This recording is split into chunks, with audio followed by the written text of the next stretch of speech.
Under current Georgia law, dairy producers here in the state are only allowed to sell their raw milk from their farms under a special label known as pet milk. But state legislators are looking to change that with a new bill known as the Georgia Raw Dairy Act, or House Bill 1175.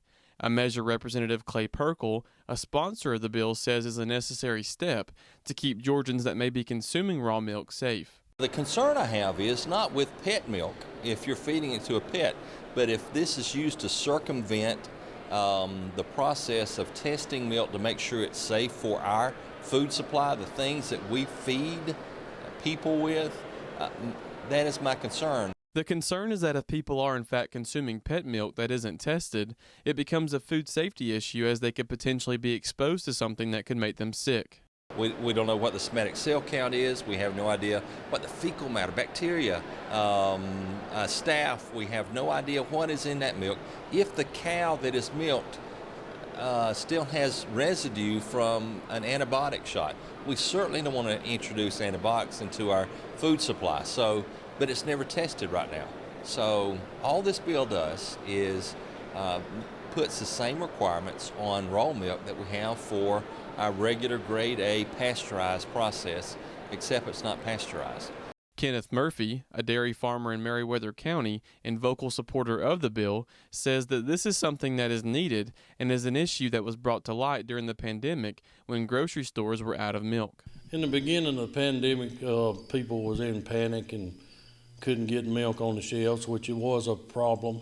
And people came to me and asked me could they buy milk if they couldn't get it in the stores, and that made me go to thinking about it. And we just realized that there's a bigger market than we realized, and people are consuming pet milk that is not being inspected. Murphy says that due to industry and technological standards improving over the past decade, milk production is as safe as it has ever been without it being pasteurized.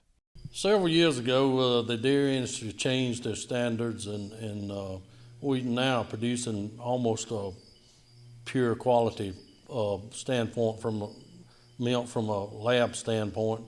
We have very low somatic cell counts and very low bacteria counts. This has changed over the industry's demand for it, and that has changed within the last 10 years. And regardless of how safe it may be, if the measure, which has already passed through the Georgia House and is passed through the Senate and is signed by the governor, testing, just like with regular grade A milk, will be done to ensure it is safe for consumers to enjoy. We will do the same testing procedures that we have for our milk supply now. So we're going to test somatic cell count to see the quality of the milk, and there are certain standards that it must meet. We'll check bacteria counts. We will check for antibiotics. So we will have the same litany of tests in raw milk that we have for conventional grade A milk.